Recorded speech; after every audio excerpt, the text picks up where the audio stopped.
Salam uşaqlar, hər vaxtınız xeyir olsun. Növbəti dərsimiz amonimlər haqqında olacaq. Amonimlər və amonimlərin çoxmənalı sözlərdən fərqləndirilməsindən danışacağıq. Uşaqlar, amonimlər nədir? Amonimlər deyiliş və yazılış cəhətdən eyni olan sözlərdir. Yəni, həm deyilişi eyni olacaq bunların, həm də yazılışları eyni olacaq. Amma ifadə etdiyi mənalar, məsələn, elə sözlərimiz var ki, bir adla adlanırlar, amma iki dənə tamamilə müxtəlif, yəni bir-birinin əlaqəsi olmayan mənalar ifadə edirlər. Bunlara biz amonimlər deyirik. Məsələn, amonimlərə nümunə kimi məsələn verə bilərik don sözünü, tut sözünü, sonra dolu sözünü, al sözünü və s. Yəni, bu qədər sarı sözü də məsələn ola bilər. Yəni, amonimlərimiz onsuz da dilimizdə çoxluq təşkil edirlər. Onlar haqqında da qısa şəkildə məlumat verəcəm sizə. Gəlin, əvvəlcə baxaq görək, bunların bir-birinə əlaqəsi varmı, bunların ifadə etdiyi mənaların. Məsələn, don sözü iki mənada işlənir. Bir paltar mənasında, geyim mənasında, bir də donmaq mənasında.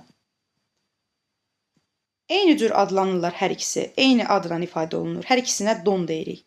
Amma paltar mənası tamamilə fərqli mənadır, tamamilə ayrı bir sözdür. Donmaq sözü isə tamamilə fərqli bir sözdür. Yəni, bunların bir-birinə ümumiyyətlə əlaqəsi yoxdur. Görürsünüzmü? Hər ikisini eyni adla adlandırmışıq, amma adın ifadə etdiyi mənalar tamamilə fərqlidir bir-birindən. Bu tipli sözlərə biz amonim deyəcəyik. Eyni zamanda tut sözü bir tutmaq mənasında işlənir.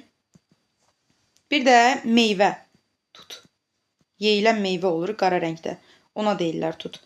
Yəni, iki dənə məna ifadə edir. Bir mənası isim kimi işlənir, bir mənası isə feil kimi işlənir. Daha sonra dolu sözü, məsələn, dolu vedrə, nitq hissəsi olaraq sifət götürürük bunu. Bir də dolu göydən buz damlaları yağır, ona deyirik. Bu dolu ilə digər dolunun bir-birinin məna cəhətdən əlaqəsi ümumiyyətlə yoxdur. Al sözü bir qırmızı mənasında işlənir, məsələn, al yanaq.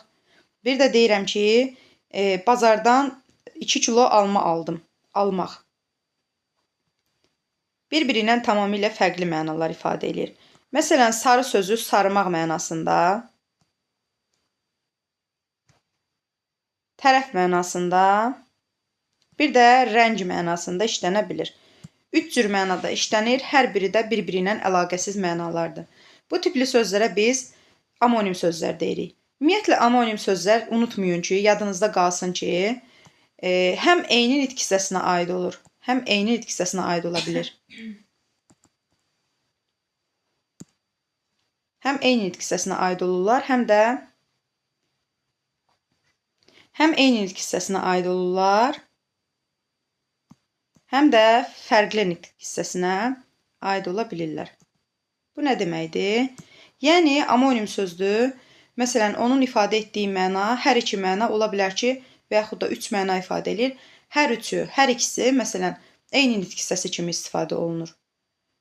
Lakin bəzən də ola bilər ki, amonimdir, müxtəlif mənalar ifadə edir. İfadə etdiyi mənaların biri, məsələn, sifətdir, digəri isə feil kimi işlənir. Yəni, biz həm eyni nitq hissəsinə aid olan amonimliyi görə bilərik, həm də fərqli nitq hissəsinə aid olan amonimliyi görə bilərik. Məsələn, uç sözü dilimizdə işlənir. Uç yazıram. Uç sözü məsələn dilimizdə işlənir. Bu iki mənada işlənir. Bir, dağılmaq mənasında. Məsələn, deyirəm ki, divar uçdu. Bir də uçmaq mənasında, yəni məsələn, quş uçdu. Görürsünüzmü? Hər iki mənası var. Mənalar da bir-birindən tamamilə fərqlidir. Tamamilə ayrı-ayrı mənalar verirlər bunlar. Amma hər ikisi feildir. İfadə etdiyi mənaların hər ikisi nitq hissəsi olaraq feildir. Eyni zamanda, bayaq məsələn sizə sarı sözünü dedim. Sarı. Sarının rəng bildirən mənası olur sifət, nitq hissəsi olaraq. İstiqamət bildirən mənası olur qoşma. Sarımaq mənası isə olur feil. 3 məna ifadə eləyir. Hər üçü fərqli-fərqli nitq hissəsinə aiddir. Yəni, amonimlər, qısa şəkildə desək, həm eyni nitq hissəsinə aid ola bilir məna tayları, həm də müxtəlif nitq hissəsinə aid ola bilirlər. Amonimlərlə qarışdırılan başqa bir məqam da sözlərin vurğusuna görə fərqləndirilməsidir. Yəni vurğuya görə dəyişən sözlərimiz var ki, onu bəzən uşaqlar amonim kimi götürürlər. Amma yadda saxlamaq lazımdır ki, uşaqlar, vurğusu dəyişən sözlər, vurğusu dəyişəndə mənası dəyişən sözlər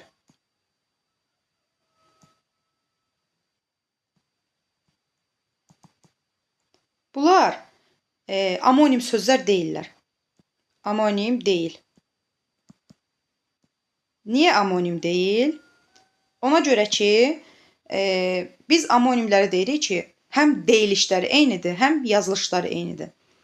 Vurğusuna görə fərqlənən sözlər eyni cür tələffüz olunmur axı. Birində vurğunu əvvəldə deyirik biz. Məsələn, gəlin sözündə vurğu əvvəldədir. Gəlin. Bu gəlmək mənasında işlənir. Bir də deyirəm ki, gəlin. Yəni, qadın mənasında.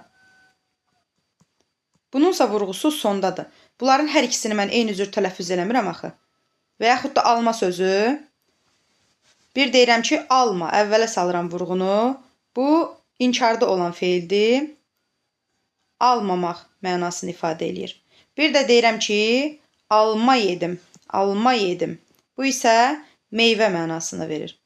Yəni, qısa şəkildə desək, vurğusuna görə fərqlənən sözləri biz amonim sözlər kimi götürmürük. Amonimlərlə qarışdırılan başqa bir sözlər isə, başqa bir məqamda qarışdırılan sözlər də var.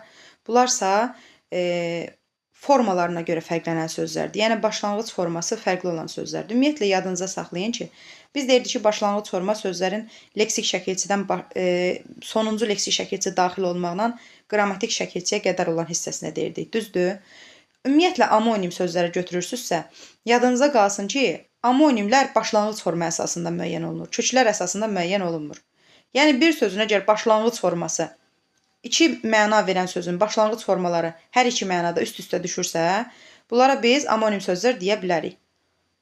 Lakin başlanğıc formaları üst-üstə düşmürsə, biz onlara amonim sözlər kimi götürə bilmərik. Məsələn, deyirəm ki, tutaq ki, yar sözü bir parçalamaq mənasında işlənir, parçala.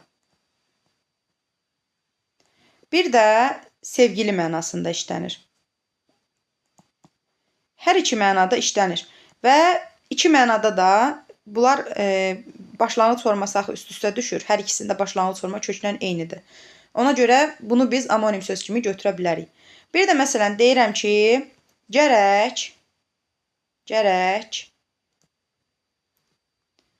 gərək insan işə yarasın. Bu isə yaramaq sözüdür. Yaramaq, yəni ki, yetmək mənasında, çatmaq mənasında, bütün, necə deyim, mövcud olan tələbləri ödəmək mənasında işlənir. Yaramaq, nəyisə yaramaq. Yarasın. Burada isə sın isə sözün şəxs sonluğudur. Yəni, şəxs sonluğu kimi götürürük bunu. Başqa bir nümunədə isə deyə bilərik ki, məsələn, deyirəm ki, bu sözü yara çatdır. Burada isə sözün kökü yardır, Aə şəkilçisi isə yönlü hal şəkilçisidir. Burada sevgili mənasında işlədilib yar. Bunun başlanğıc forması hara qədər gedir? Bax, qrammatik şəkilçi birinci sözdə, yarasın sözündə qrammatik şəkilçi sın şəkilçisidir. Düzdür? Burada yara sözü birbaşa başlanğıc formanın içərisindədir. Digərində isə yar sözüdür başlanğıc formada. Burada artıq görürsünüz başlanğıc formalar üst-üstə düşmürlər. Eyni zamanda məsələn deyirəm ki, uşaq gedib odunu yara. Burada da yarmaq sözüdür kök. Aə şəkilçisi yönlü hal şəkilçisidir. Başlanğıc forma isə yar sözünü götürürük.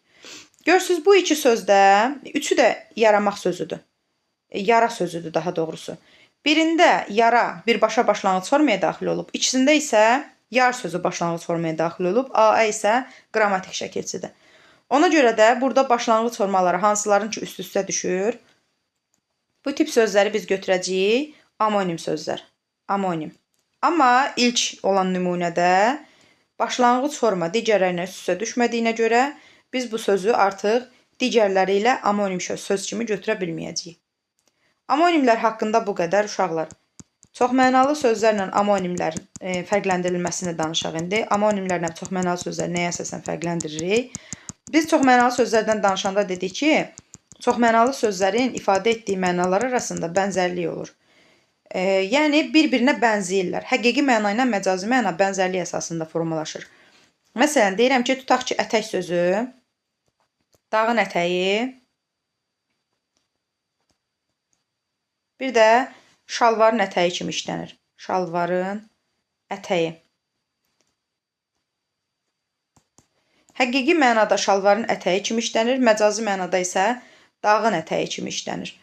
Burada ətək sözü əslində məcazi mənada işlənsə belə, yenə də məzmununu saxlayır. Ətək nəyə deyirik biz? Şalvarın ətəyi, şalvarın ən aşağı hissədə olan hissəsinə deyirik.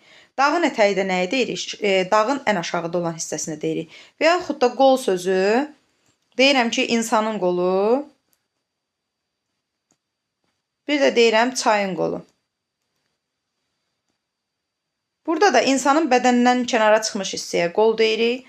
Burada da çayın öz axarından kənara çıxmış başqa bir hissəyə ayrılmış su axınına da qol deyirik. Burada da müəyyən qədər məzmun cəhətdən bənzərlik var. Bənzərliyi əsasında formalaşır məcazi mənalı sözlər. Daha doğrusu çoxmənalı sözlər. Eyni zamanda çoxmənalı sözlərdən məcazlaşma yolu ilə yaranırlar. Yəni, çoxmənalı sözlərin ifadə etdiyi mənalardan biri həqiqi mənada işlənir, digər isə məcaziləşmiş formada işlənirlər. Bir də çoxmənalı sözlərdə biz dedik ki, danışarkən eyni nitq hissəsinə aid olurlar. Eyni. Burada qol sözü insanın qolu olanda da isimdir, çayın qolu olanda da isimdir. Ətək sözü dağın ətəyi olanda da isimdir, şalvarın ətəyi olanda da isimdir. Hər iki halda isim kimi götürürük. Və yaxud da tutaq ki, uçmaq sözü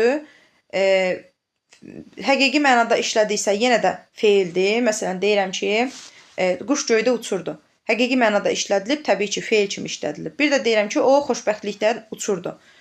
Bu isə məcazi mənada işlənib, məcazlaşmış sözdür, amma yenə də feil kimi işlənib.